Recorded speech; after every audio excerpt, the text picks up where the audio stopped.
warahmatullahi wabarakatuh. Selamat pagi anak-anak, apa kabar kalian? Ibu harap kalian semua dalam keadaan sehat dan semangat dalam belajar. Baiklah anak-anak, sebelum kita mulai pelajaran kita hari ini, lebih baik kita berdoa menurut agama dan kepercayaan kita masing-masing. Berdoa dipersilahkan. Selesai. Anak-anakku yang luar biasa, sekarang kita akan memasuki pelajaran kita PKLH di semester 2. Baik, untuk semester 2 ini kita akan lanjut di bab 5 dengan tema masalah lingkungan hidup. Bagaimana masalah lingkungan hidup di Kota Balikpapan? Mari kita lihat bersama-sama.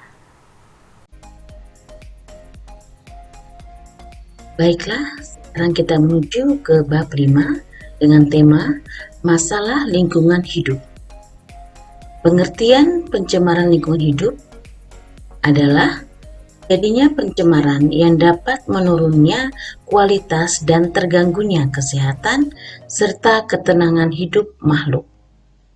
Seperti ini contohnya. Berikutnya, macam-macam pencemaran. WHO menetapkan ada 4 tahapan pencemaran menurut Supardi 1994, yaitu yang pertama, pencemaran tingkat pertama, di mana dalam hal ini tidak menimbulkan kerugian pada manusia, baik dilihat dari kadar zat pencemarannya maupun dari waktu kontaknya dengan lingkungan. Yang B, pencemaran tingkat kedua, dalam hal ini bahan pencemar menimbulkan iritasi ringan apabila mengenai atau kontak dengan tubuh, terutama pada panca indera atau mata.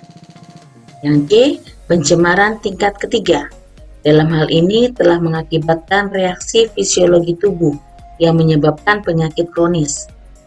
Yang D, pencemaran tingkat keempat, dalam hal ini bahan pencemar telah mengakibatkan kematian.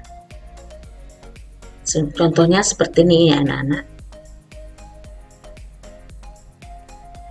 Yang C, penyebab pencemaran. Yang pertama, bahan pencemar udara, bahan-bahan sebagai berikut. Yang A, karbon monoksida atau CO. Yang B, nitrogen oksida atau NOx. Yang C, belerang oksida atau COX. Yang D, hidrokarbon atau HC. Yang E, partikel dan lain-lain. Dan ini salah satu contohnya ya anak-anak. Berikut penjelasannya. Yang A, karbon monoksida adalah suatu gas yang tidak berwarna, tidak berbau, dan juga tidak berasa. Yang B, nitrogen oksida atau NOx, karena oksida nitrogen mempunyai 2 macam bentuk yang sifatnya berbeda, yaitu gas NO2 dan NO. Sifat gas NO2 adalah yang berwarna dan berbau, sedangkan gas NO tidak berwarna dan tidak berbau. Warna gas NO2 adalah merah kecoklatan dan berbau tajam dan menyengat hidung. Kegiatan yang menunjang kehidupan manusia akan menambah karbon NOx di udara seperti transportasi seperti ini, kemudian generator pembangkit listrik, ini gambarnya, kemudian pembuangan sampah dan lain-lain. Berikut penjelasan yang C, belerang oksida atau SOX. Gas belerang oksida atau sering ditulis dengan SOX terdiri atas SO2 dan gas SO3, yang keduanya memiliki sifat berbeda SO2.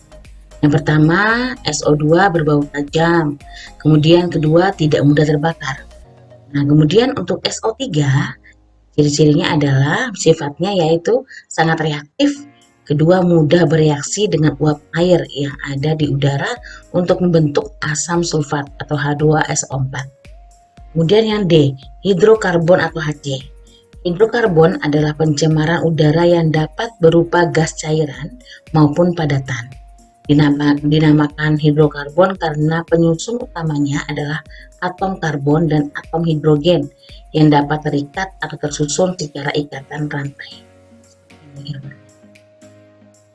Oke. Berikutnya partikel. Macam-macam bentuk partikel antara lain Yang pertama, aerosol adalah istilah umum yang menyatakan adanya partikel yang terhambur dan melayang di udara. Kedua, fog atau kabut adalah aerosol yang berupa butiran-butiran air yang berada di udara. Kemudian ketiga, smoke atau asap adalah aerosol yang berupa campuran antara butir padatan dan cairan yang terhambur melayang di udara. Kemudian dust atau debu, aerosol yang berupa butiran padatan yang terhambur dan melayang di udara karena hembusan angin. Kemudian mist, mirip dengan kabut ya. Penyebabnya adalah butiran-butiran zat air yang terhambur dan melayang di udara, bukan butiran air. Kemudian foam, artinya mirip dengan asap, hanya penyebab aerosol yang berasal dari kondensasi uap panas, uap logam. Kemudian plum ya adalah asap yang keluar dari cerobong suatu industri atau pabrik. Kemudian haze adalah setiap bentuk aerosol yang mengganggu pandangan di udara. The smoke, bentuk cairan antara smoke dan fog. Smash adalah istilah yang banyak dipakai di Amerika, khususnya New York, untuk mengartikan campuran antara smoke dan haze. Oke, berikutnya pencemaran partikel yang berasal dari alam. Contohnya apa saja ya? Yang pertama, debu, tanah, atau pasir halus yang terbang terbawa angin kencang. Kemudian abu dan bahan-bahan vulkanik yang terlempar ke udara akibat letusan gunung berapi. Berikutnya semburan air panas di sekitar sumber panas bumi di daerah pegunungan. Sekarang bagian kedua, bahan pencemar air. Faktor penentu tersebut antara lain yang pertama kegunaan air, yaitu yang pertama air untuk minum, air untuk keperluan rumah tangga, air untuk industri, air untuk kolam ikan, perikanan, dan lain-lainnya ya. Kemudian yang kedua, asal sumber air. Air dari mata air pegunungan, air danau, air sungai, air sumur, air hujan, dan lain-lain. Ketiga, tanda bahwa air telah tercemar yaitu dapat diamati melalui pertama, adanya perubahan suhu air. Kedua, adanya perubahan pH atau konsentrasi ion hidrogen. Kemudian, adanya perubahan warna, bau, dan rasa air. Berikutnya, timbulnya endapan. Kemudian, adanya mikroorganisme. Dan yang terakhir, meningkatnya radioaktif air. Berikutnya, ketiga, bahan pencemar daratan. Pencemaran di daratan dapat disebabkan oleh yang pertama faktor internal, yaitu pencemaran yang disebabkan oleh peristiwa alam, seperti gunung berapi yang memuntahkan debu, pasir, batu, dan bahan vulkanik lainnya yang menutupi dan merusakkan daratan sehingga daratan menjadi tercemar. Ini contohnya. Kemudian faktor eksternal, yaitu pencemaran karena ulah dan aktivitas manusia. Seperti ini contohnya. Yang D, pencemaran lingkungan fisik.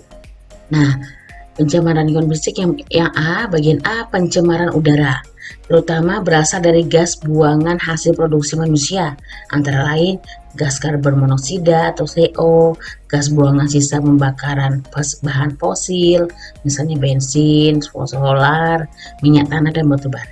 Kemudian gas metana atau CH4, hasil pembusukan biomasa oleh gas tektonik dalam tanah.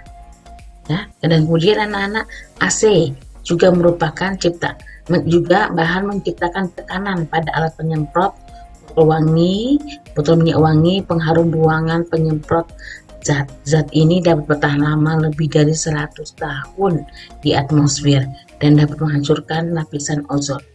Mengerikan ya. Nih AC-nya, pabriknya. Pencemaran yang ketiga, C, pencemaran tanah. Pencemaran tanah berupa yang pertama limbah budidaya pertanian. Yang kedua, pemakaian obat pemberantas hama selain mencemari tanah juga merusak tanah sebab tanah akan menjadi keras dan sulit diolah. Yang ketiga, kegiatan pertambangan. Yang keempat, pembuangan plastik besar karena plastik sulit terurai bila ditanam di tanah. Yang terakhir, zat kimia limbah industri. Nah, ini beberapa contoh gambarnya ya anak-anak. Berikutnya, pengaruh pencemaran air.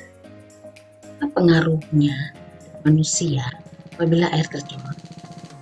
dapat membunuh mikroorganisme yang berguna di dalam proses pembusukan sisa zat organik. Akan terjadi gangguan kesehatan pada manusia yang memanfaatkan air sungai dan danau untuk keperluan sehari-hari. Kemudian dapat menimbulkan berbagai macam penyakit akibat penimbunan zat tercemar di air. Yang keempat, kebisingan atau pencemaran udara.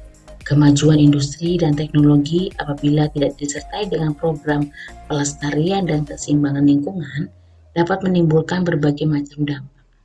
Ini kebisingan dapat berasal dari suara alat-alat transportasi seperti bus, pesawat terbang, dan lain-lain.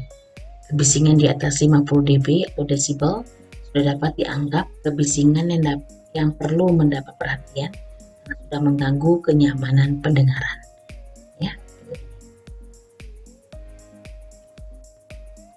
Yang kelima, pengaruh kerusakan ozon dan rumah kaca.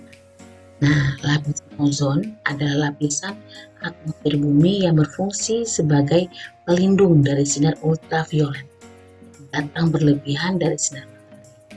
Apabila lapisan ozon rusak, maka ozon sebagai penyaring sifat ultraviolet tidak berfungsi lagi.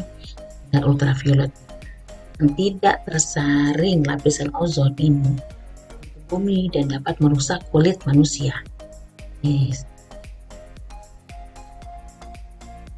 Yang keenam, pengaruh ke pencemaran daratan.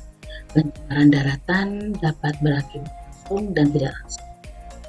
Dampak langsungnya dapat dilihat dari pembuangan limbah padat organik yang berasal dari kegiatan rumah tangga dan dari kegiatan industri olahan bahan makanan.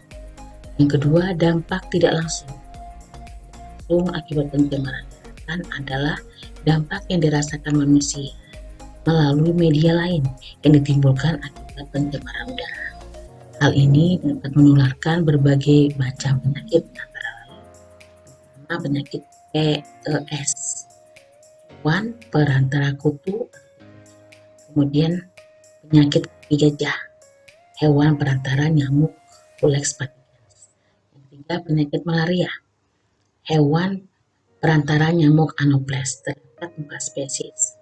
Yang pertama, Plasmodium vivax, penyebab penyakit malaria tertiar.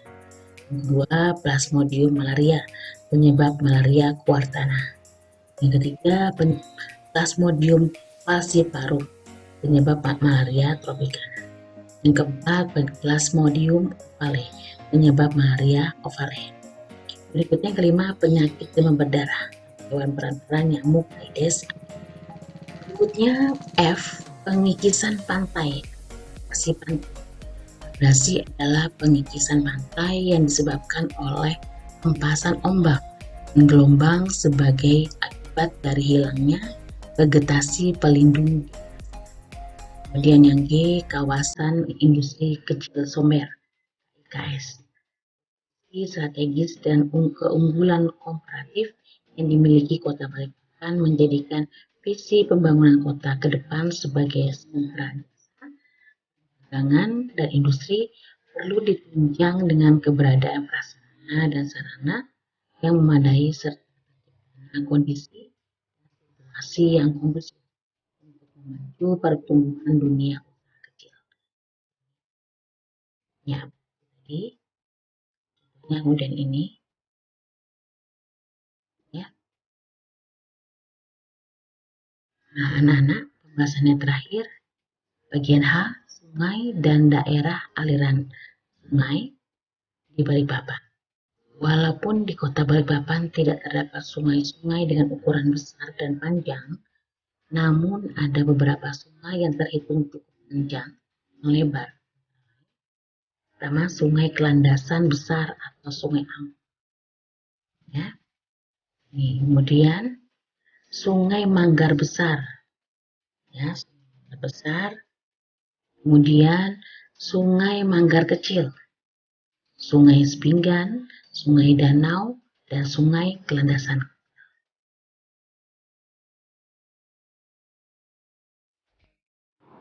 Demikianlah anak-anakku penjelasan Ibu mengenai tema masalah lingkungan hidup di Kota Balikpapan.